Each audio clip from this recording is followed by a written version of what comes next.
आज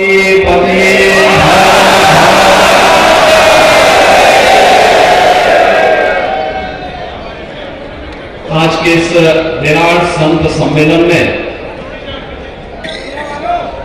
जिनका सानिध्य और आशीर्वाद प्राप्त होने वाला है, ऐसे जगत गुरु शंकराचार्य पूज्य स्वामी वासुदेवानंद जी महाराज, पूज्य संत युग पुरुष स्वामी परमानंद जी महाराज, जगत गुरु रामानुजाचार्य पूज्य स्वामी वासुदेवाचार्य जी महाराज,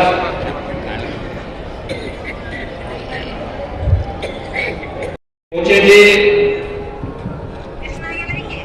मंच पर उपस्थित और देश के अलग अलग क्षेत्रों से यहां पर उपस्थित भारत की सनातन परंपरा से जुड़े हुए विभिन्न पंथ और संप्रदायों के हमारे पूज्य आचार्य और पूज्य संतजन, महाकुंभ प्रयागराज में मैं उत्तर प्रदेश सरकार की ओर से आप सभी पूज्य आचार्यों का, पूज्य संतों का महाकुंभ नगर में हृदय से अभिनंदन करता हूं, स्वागत करता हूं।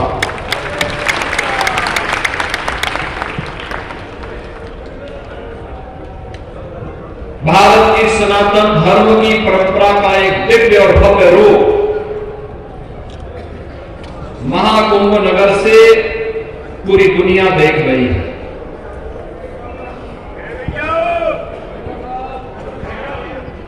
यहां का संदेश पूरे देश के लिए उसी प्रकार का दिव्य होना चाहिए और मैं इसके लिए धन्यवाद दूंगा कि विश्व हिंदू परिषद ने, माननीय आलोक जी ने, हमारे संगठन मंत्री जी ने, हमारे केंद्रीय पदाधिकारियों ने, माननीय दिनेश जी के सानिध्य में उसे भव्य रूप देने का जो प्रयास किया और लगातार इस पर उनका चिंतन और मंथन चलता रहा। आज इस विराट संत सम्मेलन के माध्यम से वो हमें देखने को प्राप्त हो रहा है। याद करिए 1980 के बाद जब भी कोई कुंभ और महाकुंभ का आयोजन हुआ, विश्व हिंदू परिषद के नेतृत्व में पूज्य संतों ने जो भी संकल्प लिया वह संकल्प मूर्त रूप लिया और ये हम सब की वर्तमान पीढ़ी का सौभाग्य है कि समय अशोक जी और केंद्र बिंदु थे विश्व हिंदू परिषद के, जिनके नेतृत्व में पूज्य संतों के आशीर्वाद से जो संकल्प पारित होते थे, वे संकल्प एक एक करके आज हम सबको अपनी आंखों से देखने को मिल रहे हैं। गत वर्ष पूरी दुनिया ने देखा है, हर सनातन धर्मावलंबी ने एहसास किया है कि अयोध्या में श्री राम जन्मभूमि पर 500 वर्षों का इंतजार समाप्त हुआ। मर्यादा पुरुषोत्तम प्रभु श्री राम अपने भव्य और दिव्य मंदिर में विराजमान हो रहे हैं। आज आपने देखा होगा कितने लोग अयोध्या जा रहे हैं। मैं एक आंकलन निकाल रहा था, 2016 में अयोध्या में कुल 2,36,000 श्रद्धालु गया था और जब हम लोग 2024 का आंकड़ा देख रहे थे, 2024 में संख्या बढ़कर के 12 से 15 करोड़ पहुंच गई। कितना भव्य रूप है। के दर्शन हो रहे हैं, एक नई काशी के दर्शन हो रहे हैं। प्रयागराज के इस नए कुंभ में भव्य दिव्य कुंभ का दर्शन हो रहा है। आस्था और आधुनिकता एक साथ दिखाई दे रही है। अविरल और निर्मल गंगा के दर्शन हो रहे हैं। ये सब इन पूज्य संतों की साधना का परिणाम है। उनके संकल्प का मूर्त रूप है।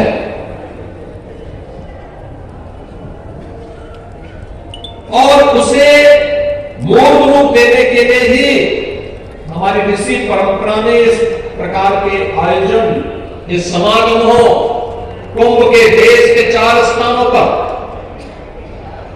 कभी प्रयागराज में, कभी हरिद्वार में, कभी नासिक त्र्यंबकेश्वर में, कभी उज्जैन में। और इन आयोजनों के माध्यम से हम सनातन धर्म को, इस देश को एक नई दिशा दे सके। भारत के अंदर जन्मे इन सभी उपासना विधियों के लिए एक मंच बनकर के विश्व हिंदू परिषद आगे बढ़ा।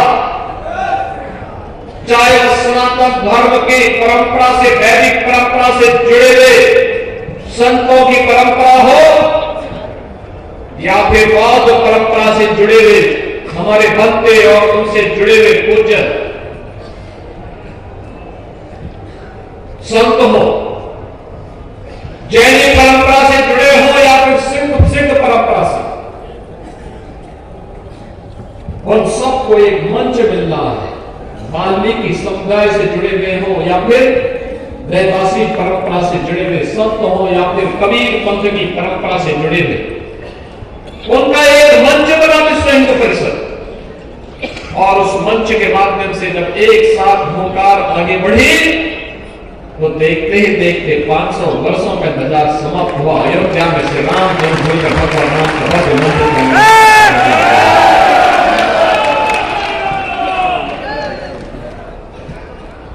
अब याद करिए, 500 वर्षों में हमारी पीढ़ी सबसे सौभाग्यशाली है कि अपनी भौतिक चक्षुओं से अयोध्या का यह मूर्त स्वरूप, एक दिव्य अयोध्या का देखने में समर्थ है। लेकिन हमारी दर्जनों पीढ़ियां ऐसी थी जिन्होंने अयोध्या को इस रूप में नहीं देख पाई। उनकी इच्छा थी लेकिन वो पूरी नहीं हो पाई। आज भी है। हम सब जब अयोध्या के दर्शन करते हैं तो अपने पूर्वजों को भी उसके माध्यम से स्मरण करते हैं, उनके प्रति श्रद्धा व्यक्त करते हैं।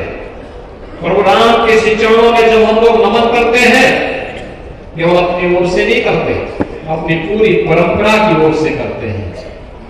और मैंने तो दृश्य भी देखा है, जब 23 जनवरी को 22 जनवरी को प्राण प्रतिष्ठा आदरणीय प्रधानमंत्री श्री नरेंद्र मोदी जी के करकमलों से संपन्न होता है। सदैव सरसंघ चालक जी भी इस आयोजन में उपस्थित थे। देश का नेतृत्व वर्ग पूज्य संतों के सानिध्य में वहां पे उपस्थित था।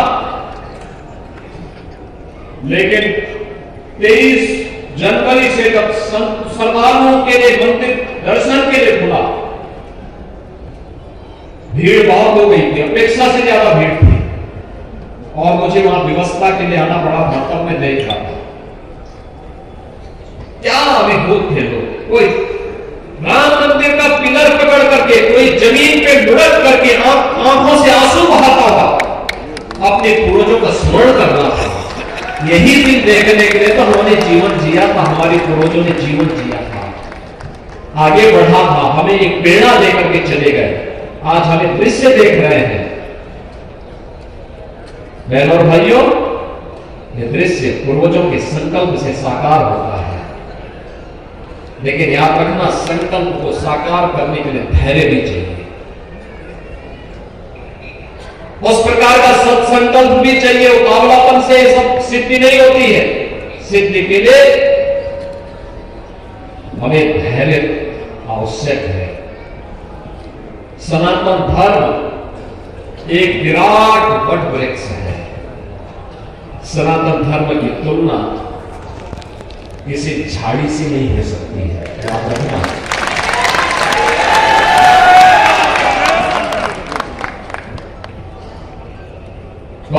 संकीर्ण मानसिकता से हम लोग सनातन धर्म की चर्चा करते समय कभी भी कोई ये बात न कहे। याद रखना, सिख गुरुओं ने इस बात को कहा था, गुरु गोविंद सिंह जी महाराज ने कहा था, सकल जगत में खालसा पंथ गाजे, जगे धर्म हिंदू सकल भंड गाजे। गुरु गोविंद सिंह जी महाराज ने इसी धर्म के लिए अपने आप को बलिदान किया, अपने 4 पुत्रों को इस सनातन धर्म के लिए बलिदान किया था।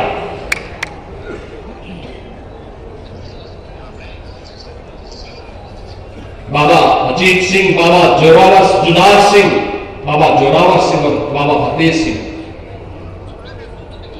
इसी सनातन धर्म के लिए शहीद हुए थे। गुरु तेग बहादुर जी महाराज ने कश्मीर में सनातन धर्म की रक्षा करने के लिए अपना बलिदान दिया था। ये सब कुछ सनातन धर्म के लिए, वे कभी अलग हो ही नहीं सकते। जोड़ने की ताकत होनी चाहिए हमें, और ये संदेश कुंभ के माध्यम से जाना चाहिए। ये संदेश भारत के अंदर जन्मी हुई हर उपासना विधि के लिए इस कुंभ के माध्यम से जानना चाहिए। अच्छा कहा जगत गुरु रामानुजाचार्य पूज्य वासुदेवाचार्य जी महाराज ने, भगवान राम तो एकता के लिए कार्य करते रहे, परिणाम अपने आप आया।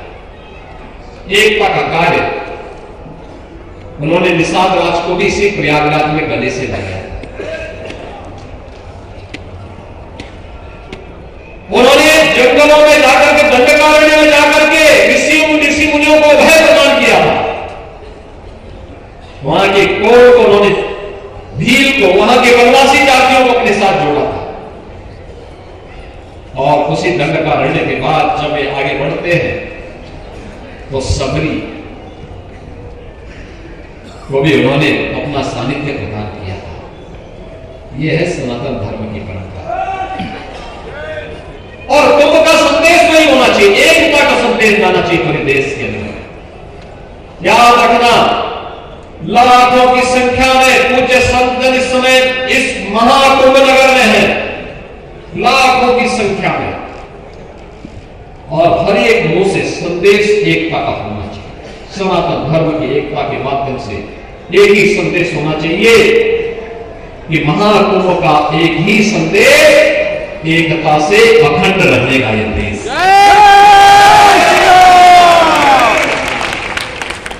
त्रिवेणी का संदेश, एकता से अखंड रहेगा ये देश, और अखंड रहेगा ये देश तो सनातन धर्म भी सुरक्षित है, भारत की हर उपासना विधि भी सुरक्षित है, पूज्य संत भी सुरक्षित है, और अयोध्या की तरह जो आपकी तमन्ना है वह तो सब साकार होना ही होना है।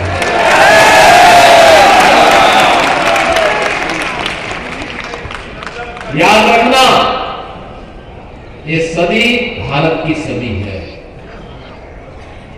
और जब भारत की सदी है तो समग्रता की होनी चाहिए, समग्रता की। भारत आर्थिक उन्नति के नित नए प्रतिमान को स्थापित कर रहा है, क्योंकि प्रधानमंत्री मोदी जी के नेतृत्व में उस प्रकार की योजनाएं बनाई गई हैं। भारत का भेद है, जो भारत का है योजना का लाभ प्राप्त कर रहा है। कहां भेद है? यही तो राम राज्य है, यही राम राज्य है।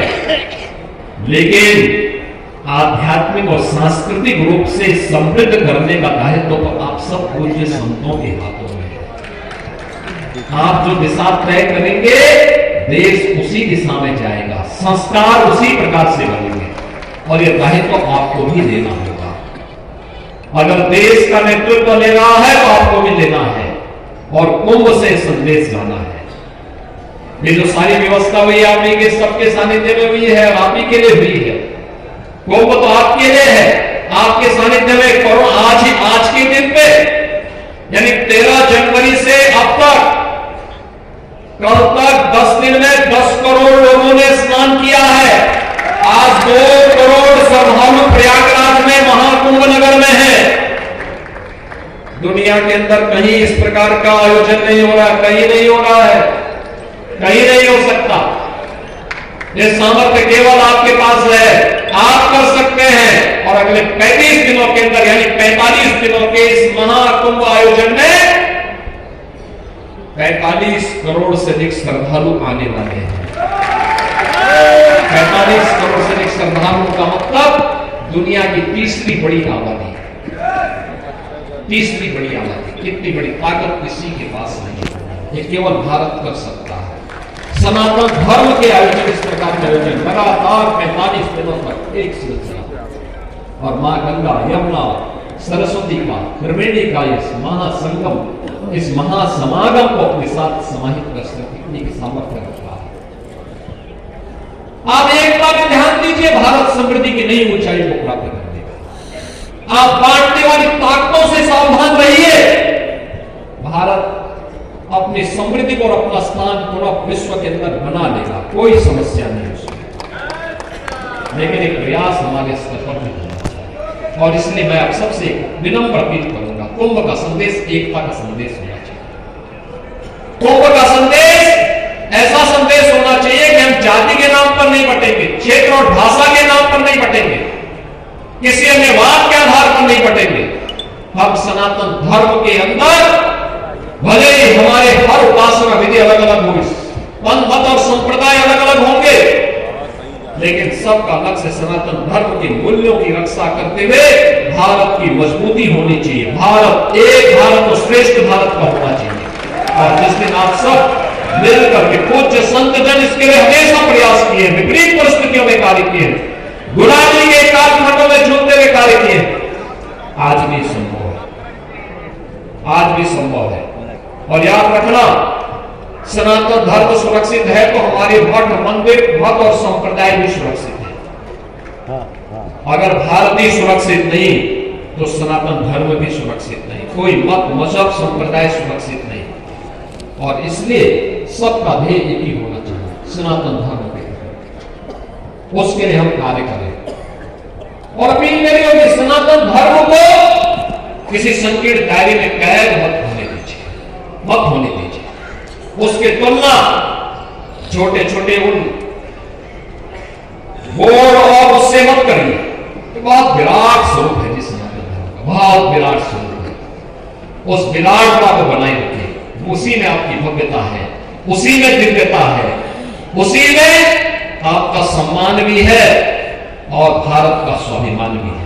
उसी को बनाए रखने के लिए हम सबको मिलकर के कार्य करना है।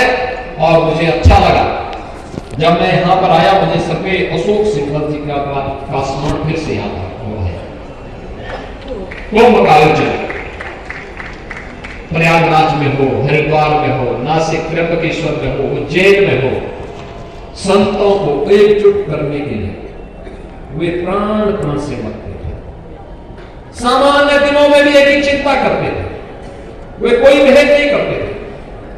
उत्तर हो, दक्षिण हो, पूर्व हो, पश्चिम हो, यहां तक कि नेपाल हो या भूटान या दुनिया के अंदर किसी भी कोने में किसी सनातन धर्मावलंबी और किसी संत के ऊपर अगर कहीं कोई उंगली उठती थी, सबसे अधिक चिंतित कोई एक व्यक्तित्व तो देखने को मिलता था, सर्वे अशोक सिंघल जी दिखाई देते।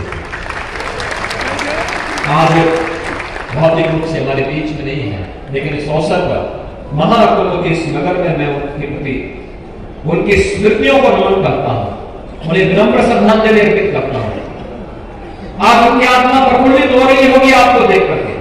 अयोध्या में राम जन्मभूमि में अपने संघर्षों को मूर्त रूप देखते हुए, लेते हुए, देखते हुए, और पूज्य संतों का, चाहे वह मेरे पूज्य गुरुदेव महंत अगस्त्यनाथ जी महाराज हो या फिर पूज्य परमहंस रामचंद्र दास जी महाराज हो, पूज्य स्वामी वामदेव जी महाराज हो, शंकराचार्य की हमारी परंपरा में पूज्य स्वामी वासुदेवानंद जी महाराज, उनके पूज्य गुरुदेव की परंपरा, ये पूरी की पूरी परंपरा राम जन्मभूमि के लिए अपना पूरा जीवन समर्पित है।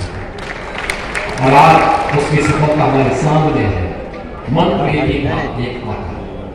एक उस एकता का संदेश इस कुंभ से जरूर, महाकुंभ से जरूर देंगे, इस विश्वास के साथ, पूरी स्वाधीनता के साथ, पूरी धीरता के साथ, अधीर नहीं होना है, पूरी धीरता के साथ, पूरी शालीनता के साथ इस पूरे आयोजन में आप सभी लोग सहभागी बनेंगे, यहाँ पे दिव्य और भव्य कुंभ का आनंद लेंगे। इसी में हम सब का सम्मान है, सनातन धर्म का सम्मान है, भारत का सम्मान है और इसका संदेश देश और दुनिया तक पहुंचाने का काम करेंगे। आप सबका मैं एक बार फिर से हृदय से अभिनंदन करता हूं, स्वागत करता हूं। नमः पार्वती पति हर।